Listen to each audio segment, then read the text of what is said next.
Worry enters our life through thoughts. But the Bible teaches us to cast all of our care on God because He cares for us.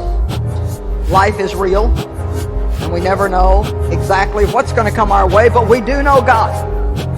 We don't have to live in fear because He's with us and He's on our side. Well, worry sees the problem, but it doesn't see God. I don't think it's wrong to see the problem. Matter of fact, I think we should look at our problems squarely, and then we need to tell them where they stand in relationship to God. Worry sees the problem, but faith sees the God who can handle the problem. And that's what we have to do. In whatever situation you're in right now in your life, whether it's something with your kids or your marriage or your finances, or you think you're never going to recover from your past, or you're fighting with some kind of an addiction or some kind of a sin that just keeps trying to cling to you. Whatever it is, you have to know that God is greater than any problem that you have. And you have to not worry, because when you pray and then you worry, the worry nullifies your prayer. Prayer is something you do instead of worry. If we pray and then worry, we're saying with our mouth that we're depending on God, but we're saying with our actions that we don't really believe that God's going to come through, so we're going to worry and have a backup plan just in case He doesn't. We don't have to know what God is going to do. We don't have to know when He's going to do it. All we need to know is that He is, and He has a plan, and at the right time,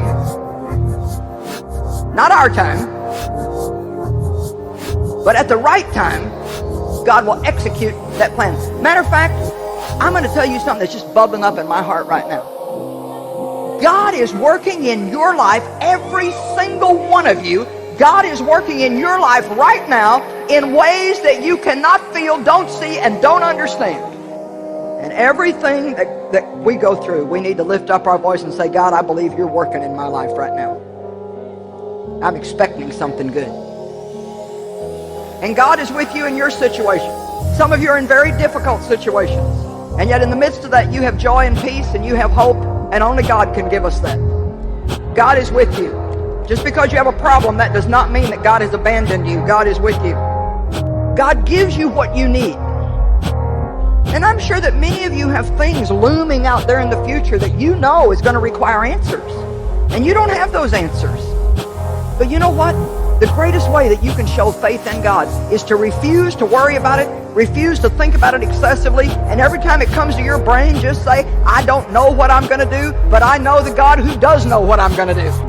Many of you have got a wonderful testimony in your life of what God has done for you. And God has brought you from some places that nobody would ever thought that you could have recovered from.